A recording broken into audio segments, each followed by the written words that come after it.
ಜನವರಿ 22, 2024 ಭಾರತೀಯ ಇತಿಹಾಸದಲ್ಲೇ ಒಂದು ಹೆಗ್ಗುರುತು.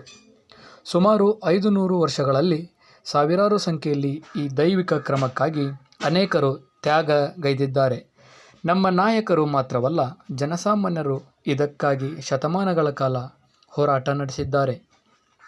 ಅಂತಹ ದೈವಿಕ ಕ್ಷಣಕ್ಕೆ ನಾವು ಸಾಕ್ಷಿಯಾಗಲಿದ್ದೇವೆ. ಈ ಸಂದರ್ಭದಲ್ಲಿ ಶ್ರೀರಾಮಲೀಲಾ ಪ್ರಾಣ ಪ್ರತಿಷ್ಠಾಪನೆ ಕಾರ್ಯಕ್ರಮದಲ್ಲಿ ಭಾಗಿಯಾಗಲು ಗಣ್ಯರು ಅಯೋಧ್ಯೆಗೆ ಆಗಮಿಸಿದ್ದಾರೆ.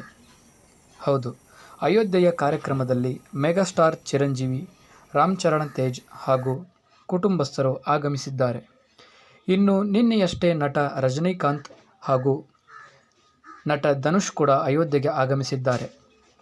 ಇನ್ನು ಸ್ಯಾಂಡಲ್ವುಡ್ ನಟ ರಿಷಬ್ ಶೆಟ್ಟಿ ತಮ್ಮ ಪತ್ನಿ ಪ್ರಗತಿಯೊಂದಿಗೆ ಅಯೋಧ್ಯೆ ರಾಮಮಂದಿರಕ್ಕೆ ಆಗಮಿಸಿದ್ದಾರೆ. ಇನ್ನು ನಟ ಅರ್ಜುನ್ ಸರ್ಜಾ ವಿಡಿಯೋ ಮೂಲಕ ಅಯೋಧ್ಯೆ ರಾಮಮಂದಿರ ಐತಿಹಾಸಿಕ ಕ್ಷಣಗಣನೆಗೆ ಶುಭ ಹಾರೈಸಿದರು.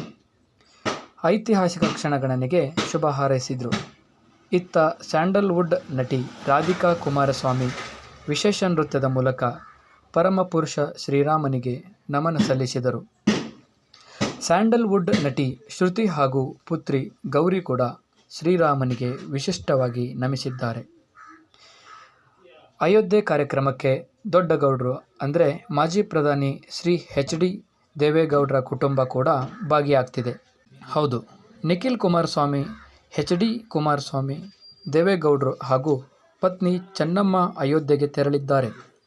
ಇನ್ನೊಂದು ವಿಶೇಷ ಅಂದರೆ ನಟ ನಿಖಿಲ್ ಕುಮಾರ್ ಈ ಬಾರಿ ಅಯೋಧ್ಯೆಯಲ್ಲೇ ಆಚರಿಸಿಕೊಂಡಿದ್ದಾರೆ. ಸರಳವಾಗಿ ಕೇಕ್ ಕತ್ತರಿಸಿ ಸಂಭ್ರಮಿಸಿದ್ದು, ತಂದೆ, ತಾತ, ಅಜ್ಜಿಯ ಆಶೀರ್ವಾದ ಪಡೆದಿದ್ದಾರೆ. ಇನ್ನು ಬಾಲಿವುಡ್ ನಟಿ ಕಂಗನಾ ರನಾವತ್ ಕೂಡ ಸಾಂಪ್ರದಾಯಿಕ ಉಡುಗೆ ತೊಟ್ಟು ಅಯೋಧ್ಯೆ ಕಾರ್ಯಕ್ರಮದಲ್ಲಿ ಭಾಗಿಯಾಗಿದ್ದಾರೆ.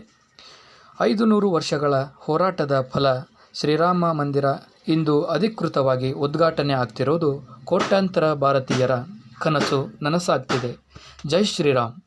ನೀವು ಕೂಡ ಜೈ ಶ್ರೀರಾಮ್ ಅಂತ ಕಮೆಂಟ್ ಮಾಡಿ ಈ ಚಾನಲ್ಗೆ ಸಪೋರ್ಟ್ ಮಾಡಿ.